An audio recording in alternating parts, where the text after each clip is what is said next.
The Steam Algorithm. Which one of these two games do you think did amazing and not so well revenue-wise?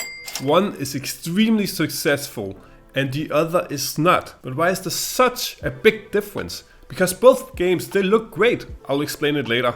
Steam is a difficult platform to understand, and I should know because I released 2 commercial games on it and I'm still struggling to understand it. So what makes a successful game on Steam? How can you make the algorithm work for you? First step to get picked up by the Steam algorithm is to get on the new and trending section. You need about 10 reviews at least within 24 hours. Review scores matters as well. If you get less reviews, but all positive, is better than getting more reviews that are negative. It also depends if a lot of good games are released within the same week as you release.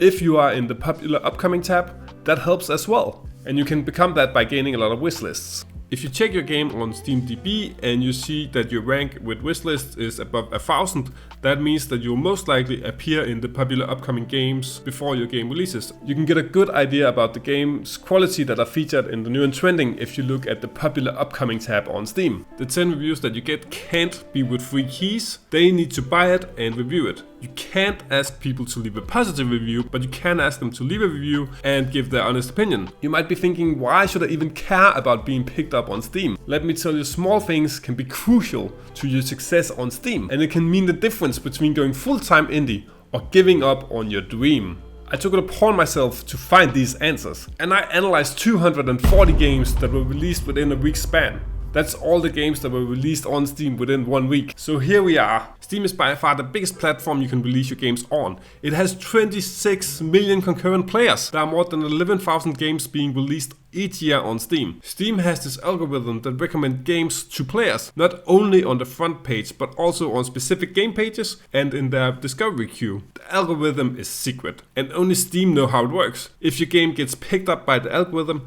you can end up on the front page. It's an instant success. Once you get your initial sales, it's like a snowball effect, and that's why there's a gap between the majority of games not earning anything and then a few selected ones who earns a ton. That's also why in the beginning of this video I showed these 2 games, because one managed to get the snowball effect and the other one didn't. So what can we do to get this snowball effect?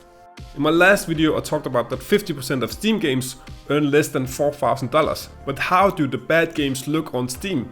Because we need to make a decent game in order to get the minimum of sales. Nobody wants to buy a bad product, and gamers are picky because they're used to bad products on the store. Actually, what I found out is that 82% of games earn less than 5,000 from the week I analyzed, which is just crazy. That was the revenue they earned in the first month. Those games looked like this. There was a few hidden gems like these, but most games didn't have a coherent art style or interesting gameplay, so they seemed as a very flat experience.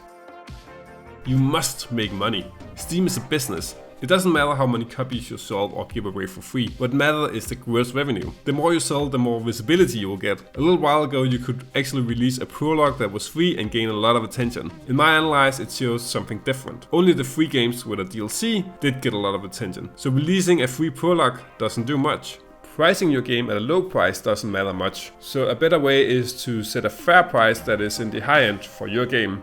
Pick a good day to release on. What I found is that Friday is really crazy with 84 games being released. Saturday and Sunday weren't busy at all. The reason for that is the new and trending doesn't update over the weekend. So which day of the week is the best to release on? You want the least amount of competition, so I would say late Sunday, Monday or Wednesday. You also want to consider the time of the year.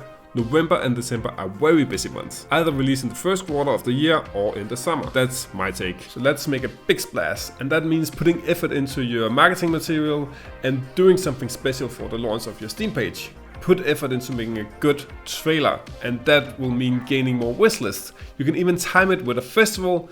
Festivals are the best on Steam, especially if they're held by Steam, because with those you gain a lot of wishlists.